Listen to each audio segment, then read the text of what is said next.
Ghostly greetings, dudes. Ghostly greetings. It's your boy Prue. Holler at me. Per Goodreads, I have just did my 100th book. Dun, dun, dun, dun. My goal's always been 1,000. Only basing that number only off the number of if you spend 10,000 hours into something, you're an expert. So I figure if I'm 1,000 books in, I've easily spent an hour more on each book. I'm definitely an expert. Stephen King's The Stand and It were quite long, so I know I'd read those definitely longer than an hour. But I could be a book expert, which makes me excited. So I wanted to talk about where I'm at, where I was, where I came from, and hopefully I can get to where I'm going. And about my bookish life, my book journey. They're going to say, prove it, 800 books on Goodreads. That's a lot. Did you count some of them twice? Probably. I probably did. You can count children's books, coloring books. I count whatever books I come across. Any book that I sort of just sit down and read, even if it's just like I pick up my sister's little fucking book on a duck and a goose or uh, the Lemony Snicket series. I count it all because it's a journey. It helps me judge on other. Oh, I read this children's book. I read Percy Jackson. Little junior, little YA. Same with Harry Potter to me. I count those because now if I read another book, I can be like, wow, this book sucks compared to the other YA books I've read, or vice versa. So I kind of count a little bit of everything, and I kind of let the books find me. Like I don't go out searching for smaller books that I can read quick. Like, let's take an example. Oh no, The Great Gatsby. Small book. It's a small book. It's a classic. But I didn't read The Great Gatsby because it's short. I didn't read The Great Gatsby because it would help boost the number into Goodreads.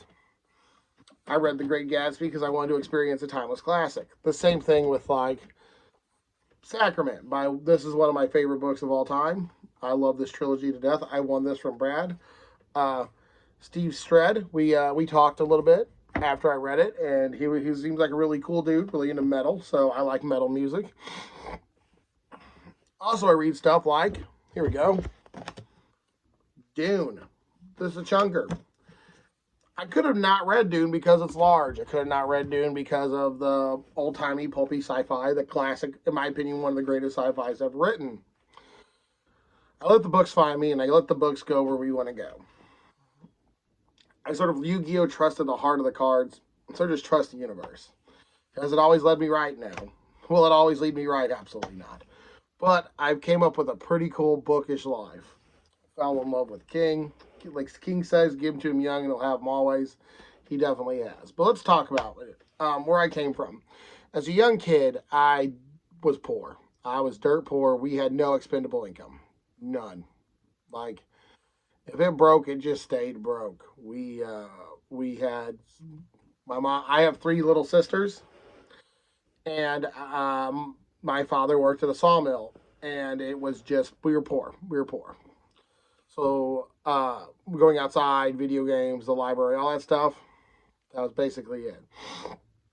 We got income tax every year, and my parents gave us each like $100. But like some years you didn't get anything, but the next year you got like a new Nintendo and a couple games. That's it. That's all the games you ever had. You only had like 5 games. Your friends let you borrow a game. Great. That was it. Now I'm not saying I was homeless. I'm not saying I didn't eat. I'm not saying anything like that because I did eat, and I always had a roof over my head. The house was relatively warm, but my parents didn't like the heat. But I, I didn't have a lot of money, but I did do chores for friends' moms and help my aunt and everybody. And every Scholastic book, I could buy one book. And I bought a Goosebumps book, and I've read every Goosebumps book multiple times. That was it. That was just my thing. And then the school library, I would check out some of the more childish books, the ones you always read as a kid. Excuse me. Keep in mind, this is like in the early 90s and stuff, so yeah, I read that kind of stuff. Goosebumps, the Choose Your Own Adventures, the R.L. Steins, the Fear Streets, stuff like that. But in junior high, I played a tabletop game with my friend Robbie and his brother Ronald, and we played Dungeons and Dragons Second Edition. And yeah, old like we were kids. We were playing Second Edition. Dean. Third Edition was out, but those were his books. But we played second. And I always had a certain way I imagined all the creatures and stuff in my head.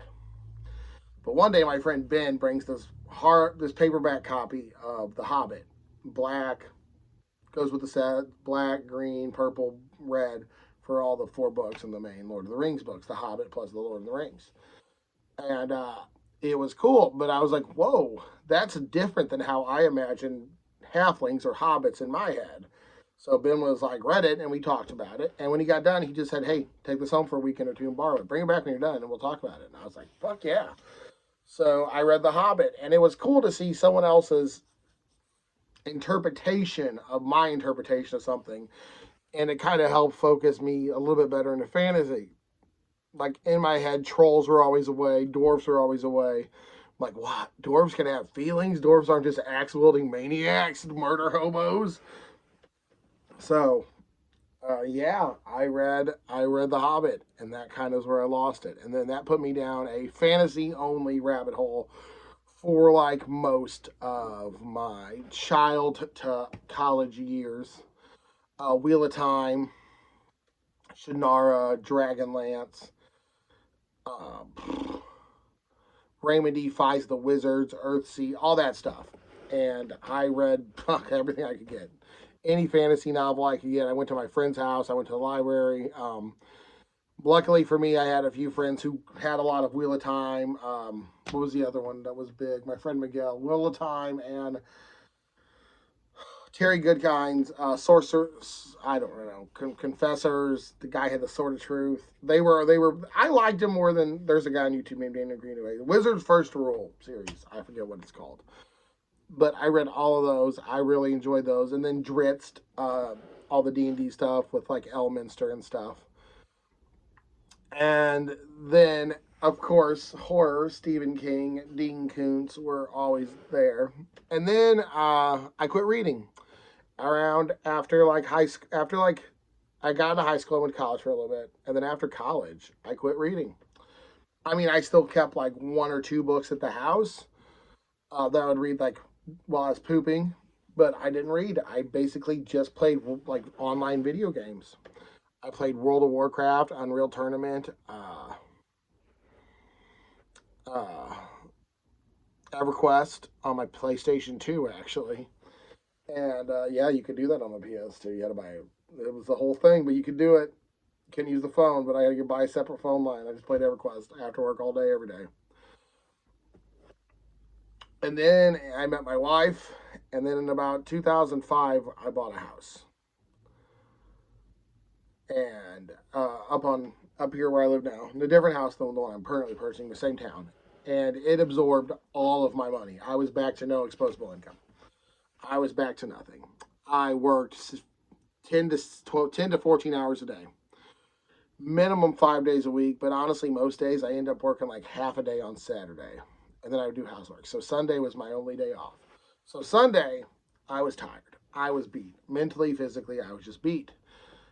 But it sucks when you're working so much just to stay ahead and you can't buy yourself anything. We only had 1 car even at the time because we couldn't afford a second car. This house was just above our price range. We rented an apartment and got a cat.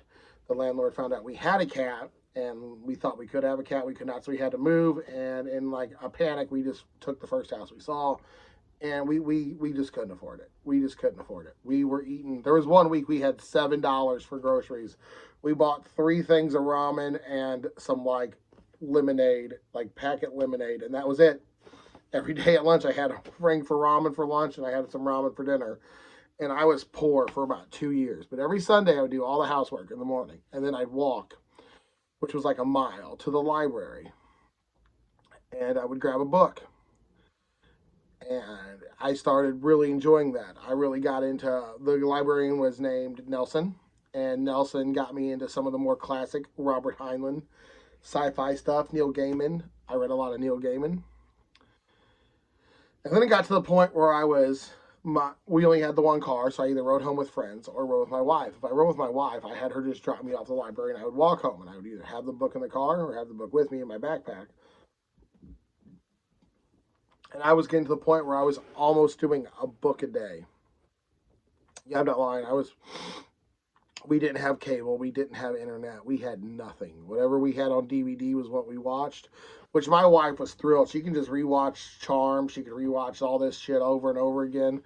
But I could not do that. I was getting bored, and I worked 14-hour shower, and I'd read for like 2 or 3 hours. But I got to the point at the end where I was just reading very quickly because that's all I did every night was read for 2 or 3 hours after work.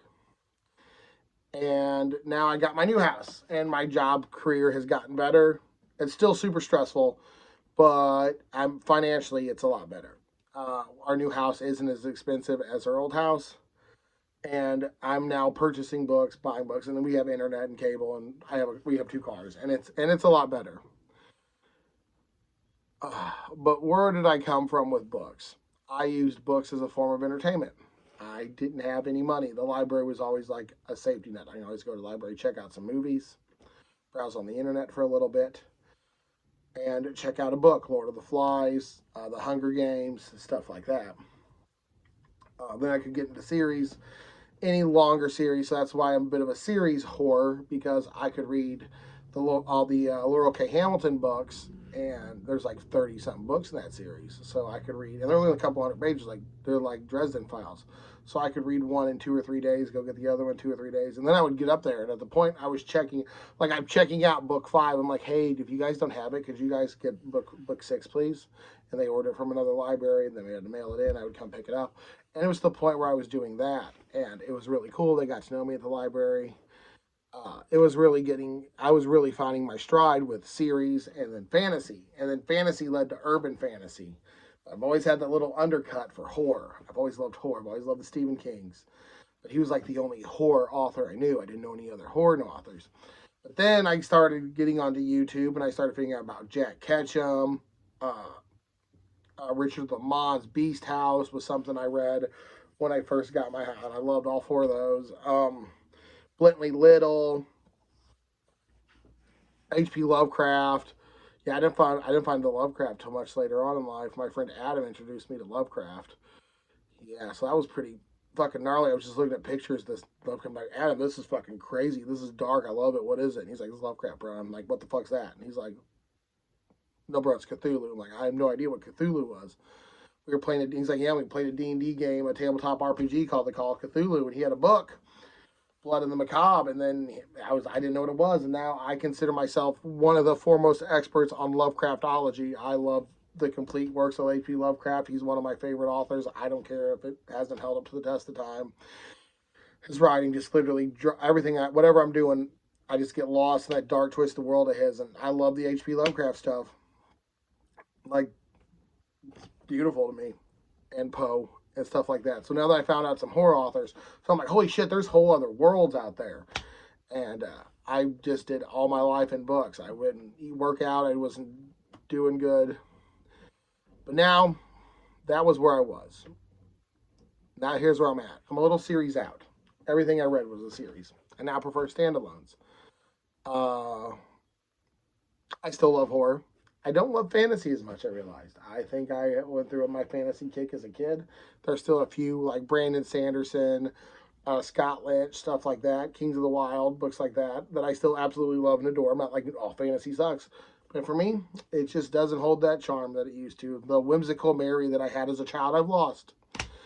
Work, school, shit happens. But now, I'm loving horror, and I love classic sci-fi. Now, that's where I'm at now. And I'm just going through it. Now, where am I going? Honestly, I'm trying everything out. I'm picking up everything as it comes through. Tinder is the Flesh. This book called The Guide on Alderness Wilderness Mystery. And I'm kind of finding what I call my old man stride. I'm definitely getting into the Tom Clancy's and stuff like that. The James Caldwell's Shogun series is something I really want to read. I haven't read as much King. The last 3 or 4 Kings that I've read, I did not love. I did really like Sleeping Beauties, though. I did like Elevation, and I loved Gwendy's button boxes, but that. And I'm starting to reach out and talk to authors on YouTube and fellow other book nerds. And because of my booktube community, I think I've grown as a person. That's a big thing I want to touch on in video too. So I'm going to make this one in a second, Parker. So I'm going to talk on that. But this has been your boy Prue, guys. And if you want to stay around for the second video, I'll upload it later in the week. Thank you. And no, I'm not stopping at 1,000 books. That was just the goal. And I feel like it's obtainable. I'm very motivated. So thank you. Deuces.